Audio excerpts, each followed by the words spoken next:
Okay, I'm Diana Neary. My son John is a senior now at Cabrini, expecting to graduate in 2013. Johnny was diagnosed when he was 4 years old, and the diagnosis was called pervasive developmental disorder. Now it's called being on the spectrum. It's a mild form of autism. Autism is a disability of communication, speech, social skills, social awareness, and that language issue showed up pretty early, and shows up pretty early for most kids. When he was born, he had all the regular milestones that any kid would have, any baby, and he started to talk, but when he was 2, he stopped. And that was kind of frightening for us because, you know, when you're thinking your child's talking and communicating, he kind of stopped. He also used to reverse his pronouns, and he had a hard time with that. And he would say things like, I'd ask him, do you want a cookie? And he'd say, do you want a cookie? And so he would repeat a lot. That's called echolalia. So that was a concern, and because he was our oldest child, I didn't have anybody to compare him with. He wound up in our neighborhood elementary school, and that was very difficult. They had never seen a kid like this before. It's very hard. And then he wound up in an approved private school that's also in this area, and that was really a disaster. And it was based on a lot of behavior plans and very rigid rules, and it was very hard for John when he was there. So we got him into the high school, and he started with an aide, and not fully included, but eventually he loved it. He lost the aide. He took an academic course. He graduated with honors. Took 5 years, and then he was accepted at Cabrini and Ursinus, and he chose Cabrini. One of the things I was concerned about at Cabrini was he had no IEP here, an individual education plan, and that's for protection for kids with disabilities, protect their rights and make sure they're treated equally. But luckily they have a really good disability support service here, and we had to document John's disability, and they did that through something called a neuropsychological. And then they had the documentation that I then brought to Cabrini so that he was documented with somebody with a disability. My challenge with him is, when do I step in and when do I not step in, especially if he has issues with his classes, which he sometimes does. And so basically what I try to do is I step in when I think I need to because of his disability. This is a disability that's based on communication. And so sometimes the teachers need more feedback from me or from the disability support services about the disability so they understand why he might be having a problem. His experience here with the teachers has been phenomenal. That wasn't so in middle school. The more he got included, the more the teachers seem to be open to learning about this disability. For John, the intimacy here works. I think having a smaller college for him was a really good thing.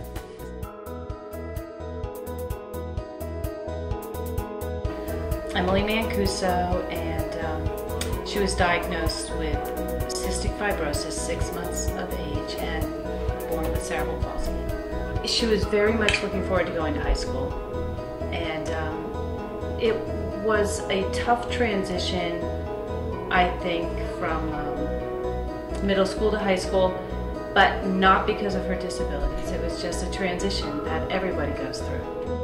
And I was concerned about her because of her disabilities, but mainly just as much concerned about her as I was about her sisters that had gone through it. Being the parent of a child with disabilities, I mean, if you don't have one, you don't really realize the whole world out there that revolves around that.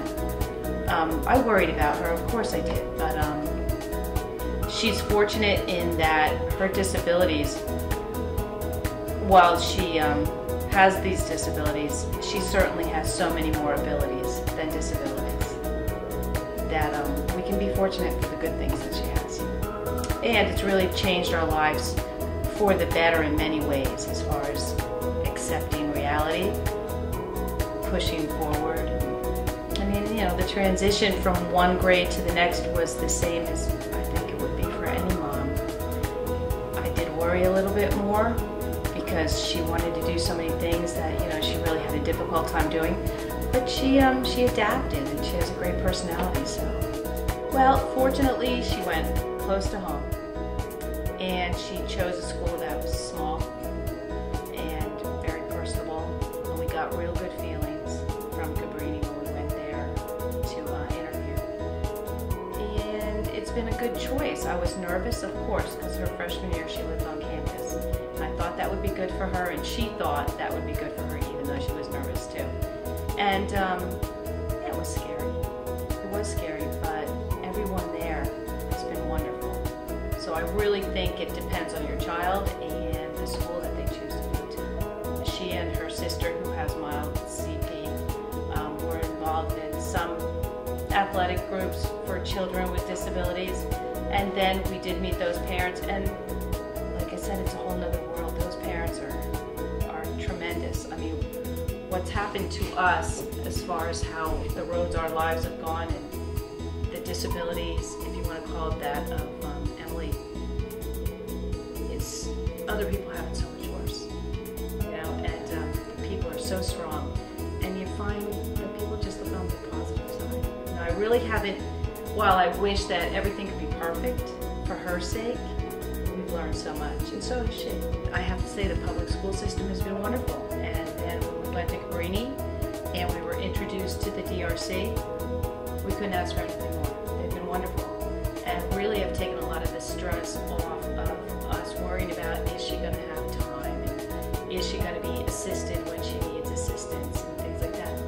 We haven't had to worry about it because they've been there, and fortunately Emily is a good advocate for herself, and she takes advantage of support services. I'd be really worried if she didn't take advantage of all the services that were out there, which I'm sure other parents do have to worry, because some kids don't do that. I think what they say is true, like try to let them go. And it's been difficult for me. Like, I've been accused of definitely calling too much and checking up and what are you doing, and what difference does it make what I'm doing? You know, I certainly have had a hard time letting her and her twin sister like kind of fly on their own. But it is important that they do that, and I think it makes them feel better when you're not babysitting them all the time. So just as hard as it is, don't pick up that phone every time you feel like it, and don't question every minute of every day, because, I mean, really, they deserve to grow up. I think you just have to take each day as it comes, and of course problems arise all the time, but you know what, nothing is earth-shattering, and if your life isn't at risk, you can work through it, you know, you can, and that's what we found, that you might be upset about certain things that happen, but you'll get through it. So I would recommend parents join groups, talk to one another, find other parents that have kids that are ahead of them, and to find out what services are out there to support themselves so that they can back off and give their kids some flexibility. Open communication with the Disability Support Center here, the Resource Center, and that would be teaching him to advocate for himself, you know, meeting with people, talking to teachers, emailing teachers, asking questions, because again, sometimes the pace of the class could be fast and he doesn't get everything, or he's not sure about an assignment. So I've assisted him, but my goal for him, and I think it's happening, is that he advocate for himself. People need to educate themselves, because I think a lot of times Johnny's misinterpreted. His behaviors are misinterpreted because so much of his behaviors are driven by sensory issues. And to have a tolerance and an acceptance of people with differences, that's really important. I know sometimes Johnny gets laughed at here, I know that. And I know he's aware of it, and that's painful. And a lot of times when that happens, he doesn't tell me, but I can kind of sense. So again, he's got to work on himself too. I mean, it's a two-way street. But for people to be tolerant, and I think it goes beyond tolerance, it goes to acceptance.